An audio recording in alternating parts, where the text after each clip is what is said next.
સ્વાધ્યાયનો 1.6 નંબરનો પ્રશ્ન 4 બિંદુવત વિદ્યુતભારો QA બરાબર 2 માઇક્રોકુલમ, QB બરાબર -5 માઇક્રોકુલમ, QC બરાબર 2 માઇક્રોકુલમ અને QD બરાબર -5 માઇક્રોકુલમ એક 10 સેન્ટીમીટરની બાજુવાળા ચોરસ ABCDના શિરોબિંદુ પર અનુક્રમે મૂકેલા છે કે રહેલા છે.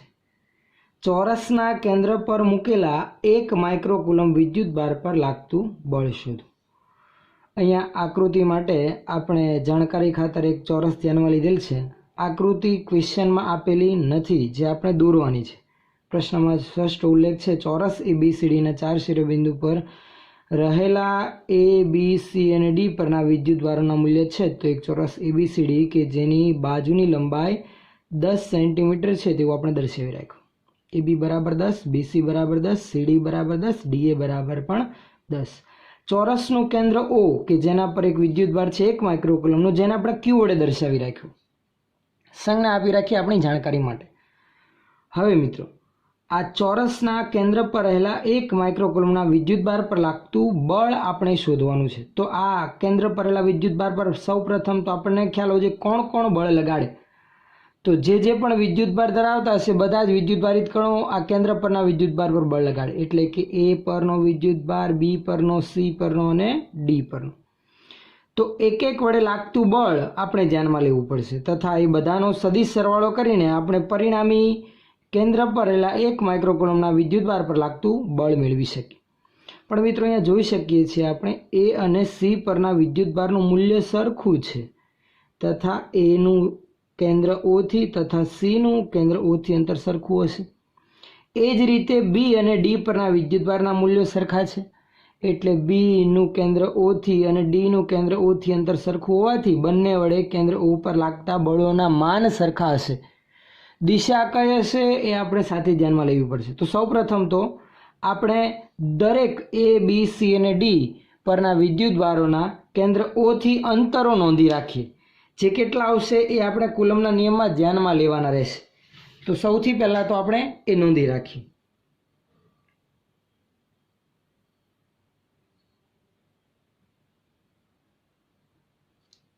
સૌથી પહેલાં લખી રાખીએ અહીં AB બરાબર BC બરાબર CD બરાબર DA બરાબર કેટલું છે 10 સેન્ટીમીટર. આ ચારેય બાજુના મૂલ્ય સરખા છે તથા આપણે જોઈ શકીએ છીએ એક કાટકોણ ત્રિકોણ ધ્યાનમાં લઈએ.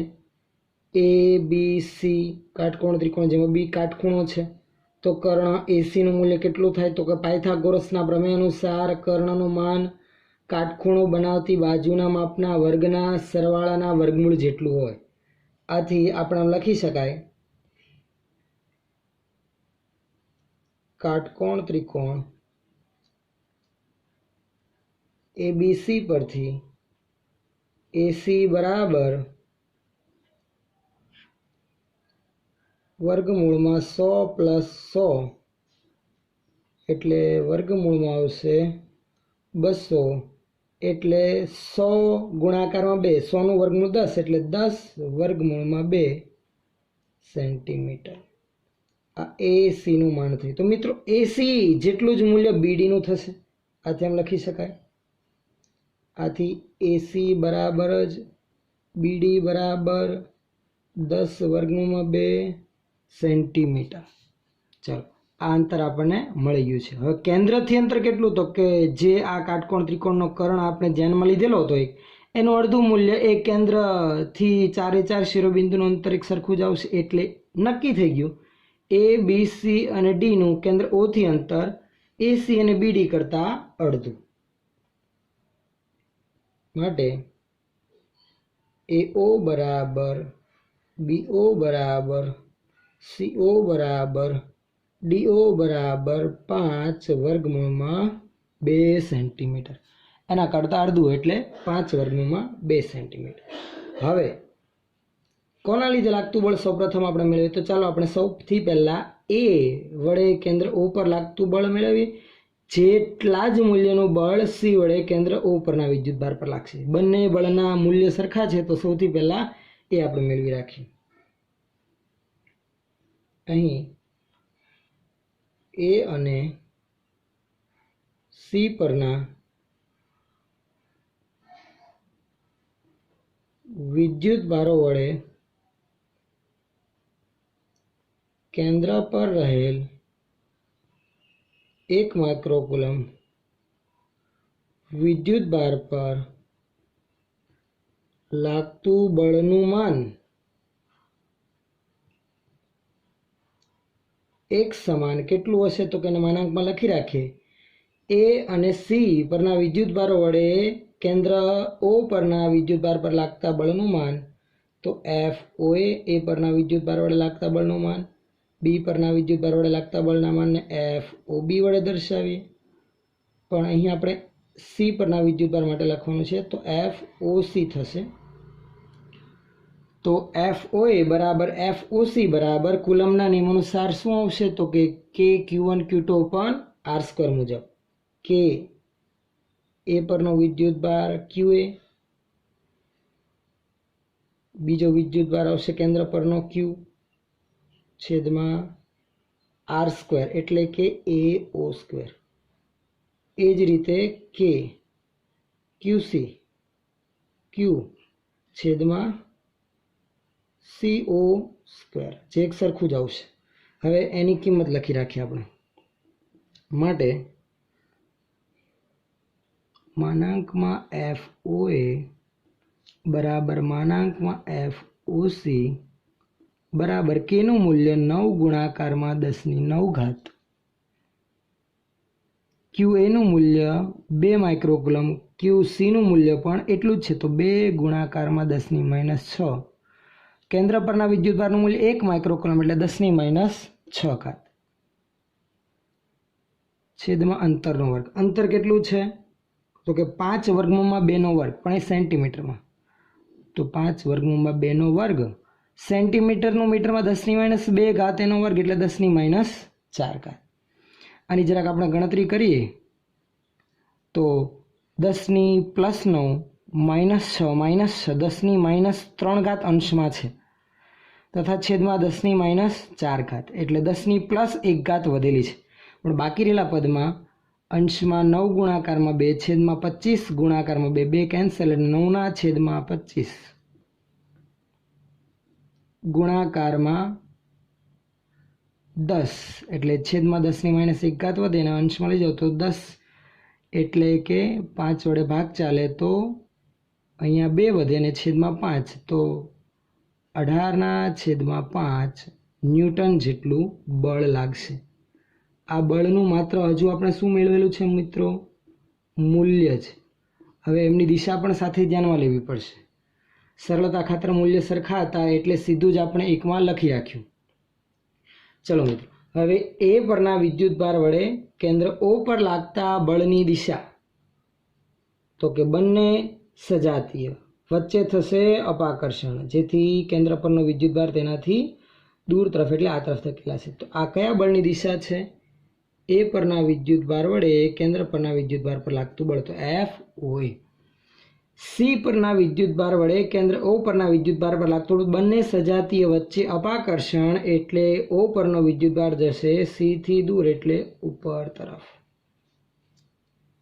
આ થશે સી પરના વિદ્યુતભાર વડે કેન્દ્ર ઓ પરના વિદ્યુતભાર પર લાગતું બળ એની દિશા.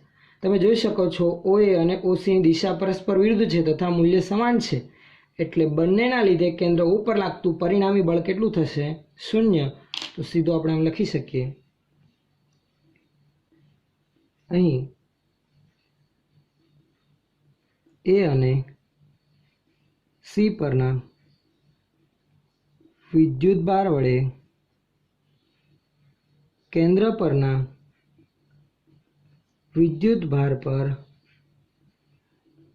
લાગતા બળની દિશા અનુક્રમે FOA અને FOC પરસ્પર વિરુદ્ધ હોવાથી એકબીજાની અસર નાબૂદ કરશે. તો બે વિદ્યુત ભારો વડે લાગતા બળની ચર્ચા તો આપણે કરી લીધી. હવે બાકી રહ્યા બીજા બે કયા? બી અને ડી પરના વિદ્યુત ભાર વડે કેન્દ્ર ઓ પરના વિદ્યુત ભાર પર લાગતું બળ. ફરી પાછું અહીંયા એ અને સીની જેમ જ છે. બી અને ડી પરના વિદ્યુત ભારોના મૂલ્ય સરખા છે, બંને ઋણ છે, એક સરખા મૂલ્યના છે તથા કેન્દ્રથી સરખા અંતરે. તો બી અને ડી પરના વિદ્યુત ભારો વડે કેન્દ્ર ઓ પરના વિદ્યુત ભાર પર લાગતા બળનું મૂલ્ય સરખું જ હશે. તો સીધું આપણે લખી રાખીએ,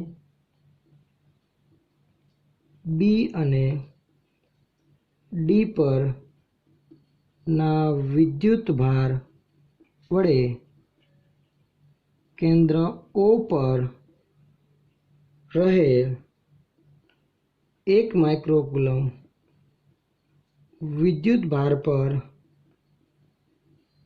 લાગતું બળનું માન, બી વડે કેન્દ્ર ઓ પર લાગતું બળ FOB, એનું મૂલ્ય એટલે માનાંકમાં FOB. ડી પરના વિદ્યુત ભાર વડે કેન્દ્ર ઓ પરના વિદ્યુત ભાર પર લાગતું બળ એટલે FOD બરાબર કે OB માટે કે QB, ક્યુના છેદમાં OB સ્ક્વેર, કે પછી બીઓ લખી શકીએ આપણે કે QD, ક્યુના છેદમાં OD સ્ક્વેર, એક સરખું જ થશે. ચલો હવે આપણે એની કિંમત લખી રાખીએ કે એનું મૂલ્ય 9 ગુણાકારમાં 10⁹ ક્યુબીનું મૂલ્ય, માત્ર મૂલ્ય મિત્રો, એટલે ઋણ નિશાની સાથે ધ્યાનમાં લેવાના નથી. તો ચલો માઇનસ નિશાની વગર હું લખી રાખું મૂલ્ય તો થશે 5 માઇક્રોકુલમ, એટલે 5 ગુણાકારમાં 10⁻6. ક્યુનું મૂલ્ય 10⁻6 1 માઇક્રોકુલમ. વચ્ચેનું અંતર બી અને ડીનું કેન્દ્ર ઓથી, જે આપણે આગળ જ વાત કરી 5√2 છે, એનો વર્ગ 5√2 સેન્ટીમીટરમાં છે. તો 10⁻2 નો વર્ગ કરીએ તો 10⁻4. સાદરૂપ આપીએ -6 -12 -12 + 9 -3 છેદમાં -4 + 1 વધવાની છે. અંશમાં 9 અને 5 અને છેદમાં 25 લખી રાખીએ જરા, અને 4 ગુણાકારમાં 10, એટલે 5 કેન્સલ થશે, છેદમાં 5 ને 4 20 થશે, અંશમાં 90 થશે. સોરી, અહીંયા 4 નહીં આવે, અહીંયા આવશે 2. તો 10 5 કેન્સલ, વધશે માત્ર 9 ન્યૂટનનું બળ લાગશે. બી અને ડી પરના વિદ્યુત ભારના લીધે કેન્દ્ર ઓ પરના વિદ્યુત ભાર પર લાગતું બળ એક સરખું 9 ન્યૂટન. પરંતુ બંનેની દિશા કઈ? ફરી પાછી અહીંયા એ જ વાત ધ્યાનમાં લેવી પડશે, કેમ કે બળ સદિશ રાશિ. જોઈએ જરાક આપણે. બી પરનો વિદ્યુત ભાર છે ઋણ, કેન્દ્ર ઓ પરનો વિદ્યુત ભાર છે ધન. બંને વિજાતીય, જેથી બંને વચ્ચે શું થશે? આકર્ષણ. જેથી કેન્દ્ર ઓ પરનો વિદ્યુત ભાર કઈ બાજુ ધકેલાશે? બી તરફ. એટલે બી પરના વિદ્યુત ભાર પર કેન્દ્ર ઓ પરના વિદ્યુત ભાર પર બી પરના વિદ્યુત ભારના લીધે લાગતું બળ બી તરફ આ દિશામાં આપણને મળશે, જેને લખી રાખીએ FOB. એ જ રીતે ડી પરનો વિદ્યુત ભાર ઋણ છે, કેન્દ્ર ઓ પરનો વિદ્યુત ભાર ધન છે. બંને વચ્ચે આકર્ષણ થશે, કેન્દ્ર પરનો વિદ્યુત ભાર ડી તરફ જશે. તો લાગતા બળની દિશા ઓ થી ડી તરફ આવશે. આ કયું બળ? કોના વડે લાગતું બળ? ડી વડે. કોના પર? કેન્દ્ર ઓ પરના વિદ્યુત ભાર પર. તો FOD. બંને સમાન મૂલ્યના છે, દિશા પરસ્પર વિરુદ્ધ છે. તો ફરી પાછા પહેલાની જેમ જ બંનેના લીધે પરસ્પર વિરુદ્ધ દિશાઓથી અસર નાબૂદ થશે. આથી કેન્દ્ર ઓ પરના વિદ્યુત ભાર પર લાગતું પરિણામી બળ કેટલું મળશે આપણને? 0.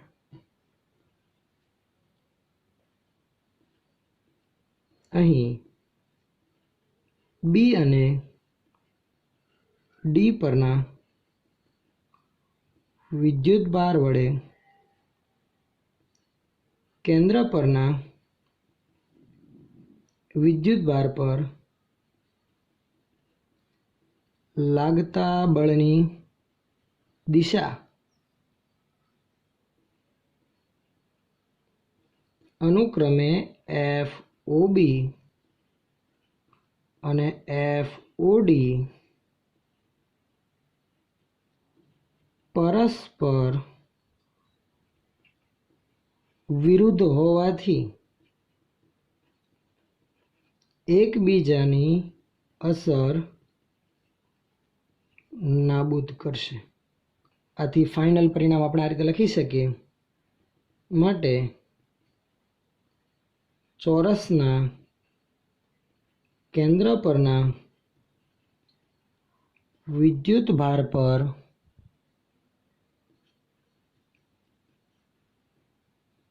શિરોબિંદુ પરના વિદ્યુત ભાર વડે લાગતું બળ કેટલું થશે? 0 થશે. જે આપણો આન્સર બનશે.